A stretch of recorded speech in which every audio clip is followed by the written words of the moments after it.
அதிகாரம் 14. இஸ்ரவேலுடைய மூப்பரில் சிலர் என்னிடத்தில் வந்து எனக்கு முன்பாக உட்கார்ந்தார்கள். அப்பொழுது கர்த்தருடைய வார்த்தை எனக்கு உண்டாகி, அவர், மனுபுத்திரனே, இந்த மனுஷர் தங்கள் நரகலான விக்கிரகங்களை தங்கள் இருதயத்தின் மேல் நாட்டி தங்கள் அக்கிரமமாகிய இடரலை தங்கள் முகத்துக்கு எதிராக வைத்துக் கொண்டிருக்கிறார்களே, இவர்கள் என்னிடத்தில் விசாரிக்கத்தகுமா? ஆகையால் நீ அவர்களோட பேசி சொல்ல வேண்டியது என்னவென்றால், இஸ்ரவேல் வம்சத்தாரில் தன்னுடைய நரகலான விக்கிரகங்களை தன் இருதயத்தின் மேல் நாட்டி தன் அக்கிரமமாகிய இடரலை தன் முகத்துக்கு எதிராக வைத்துக் கொண்டிருக்கிற எவனாகிலும் தீர்க்கதரிசியினிடத்தில் வந்தால், கர்த்தராகிய நான் இஸ்ரவேல் வம்சத்தாருடைய இருதயத்தில் இருக்கிறதை பிடிக்கும்படியாக அப்படிப்பட்டவனுடைய நரகலான விக்கிரகங்களின் திரட்சிக்கு தக்கதாக உத்தரவு கொடுப்பேன். அவர்கள் எல்லாரும் தங்கள் நரகலான விக்கிரகங்களை பின்பற்றி என்னை விட்டு பேதலித்து போனார்கள் என்று கர்த்தராகிய ஆண்டவர் சொல்லுகிறார். ஆகையால் நீ இஸ்ரவேல் வம்சத்தாரை நோக்கி, திரும்புங்கள், உங்கள் நரகலான விக்கிரகங்களை விட்டு திரும்புங்கள், உங்கள் சகல அருவருப்புகளையும் விட்டு உங்கள் முகங்களை திருப்புங்கள் என்று கர்த்தராகிய ஆண்டவர் உரைக்கிறார். இஸ்ரவேல் வம்சத்தாரிலும் இஸ்ரவேலில் தங்குகிற அந்நியரிலும் என்னை பின்பற்றாமல் பேதலித்து தன் நரகலான விக்கிரகங்களை தன் இருதயத்தின் மேல் நாட்டி தன் அக்கிரமமாகிய இடரலை தன் முகத்துக்கு எதிராக வைத்துக் கொண்டிருக்கிற எவனாகிலும் தீர்க்கதரிசியின் மூலமாய் என்னிடத்தில் விசாரிக்க வந்தால், அவனுக்கு கர்த்தராகிய நானே உத்தரவு கொடுத்து அந்த மனுஷனுக்கு விரோதமாக என் முகத்தை திருப்பி அவனை அடையாளமாகவும் பழமொழியாகவும் வைத்து அவனை என் ஜனத்தின் நடுவில் இராதபடிக்கு சங்கரித்து போடுவேன். அப்பொழுது நான் கர்த்தர் என்று அறிந்து கொள்வீர்கள். ஒரு தீர்க்கதரிசி எத்தப்பட்டு ஒரு விசேஷத்தை சொன்னானாகில், அப்படி கொத்த தீர்க்கதரிசியை கர்த்தராகிய நானே எத்தப்பட பண்ணினேன். நான் அவனுக்கு விரோதமாக என் கையை நீட்டி அவனை இஸ்ரவேல் ஜனத்தின் நடுவில் இராதபடிக்கு அழிப்பேன். அப்படியே அவரவர் தங்கள் தங்கள் அக்கிரமத்தை சுமப்பார்கள்.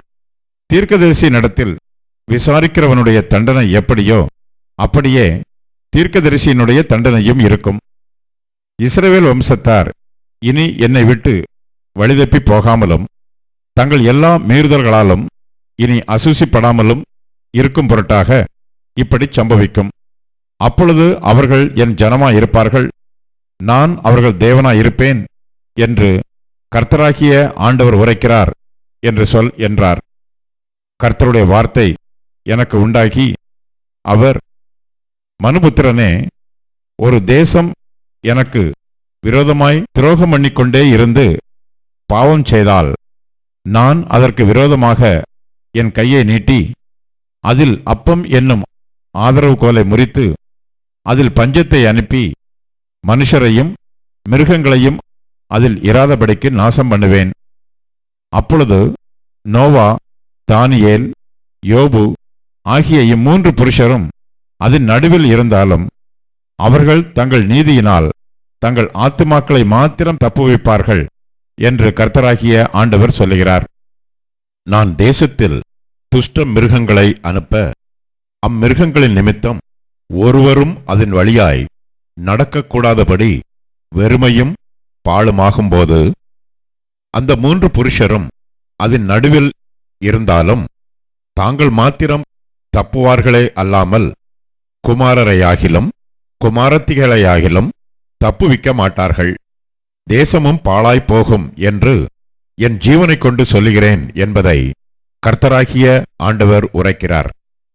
அல்லது நான் அந்த தேசத்தின் மேல் பட்டயத்தை வரப்பண்ணி, பட்டயமே தேசத்தை உருவப்போ என்று சொல்லி அதிலுள்ள மனுஷரையும் மிருகங்களையும் நாசம் பண்ணும்போது அந்த மூன்று புருஷரும் அதன் நடுவில் இருந்தாலும் தாங்கள் மாத்திரம் தப்புவார்களே அல்லாமல் குமாரரையாகிலும் குமாரத்திகளையாகிலும் தப்புவிக்க மாட்டார்கள் என்று என் ஜீவனைக் கொண்டு சொல்லுகிறேன் என்பதை கர்த்தராகிய ஆண்டவர் உரைக்கிறார்.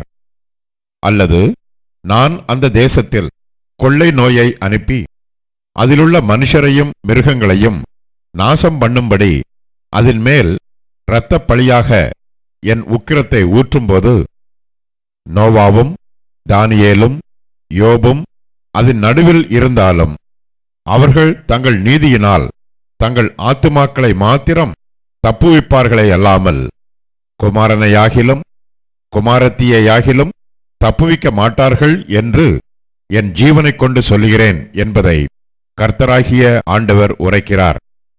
ஆகையால் கர்த்தராகிய ஆண்டவர் சொல்லுகிறது என்னவென்றால், நான் மனுஷரையும் மிருகங்களையும் நாசம் பண்ணும்படி எருசலேமுக்கு விரோதமாய் பட்டயம், பஞ்சம், துஷ்ட மிருகங்கள், கொள்ளை நோய் என்னும் இந்நான்கு கொடிய தண்டனைகளையும் அனுப்பும்போது எவ்வளவு அதிக சங்காரமாகும். ஆகிலும் இதோ அதிலே தப்பி மீதியாகி வெளியே கொண்டு வரப்படுகிற குமாரரும் குமாரத்திகளும் சிலர் இருப்பார்கள். இதோ அவர்கள் உங்கள் அண்டைக்கு புறப்பட்டு வருவார்கள்.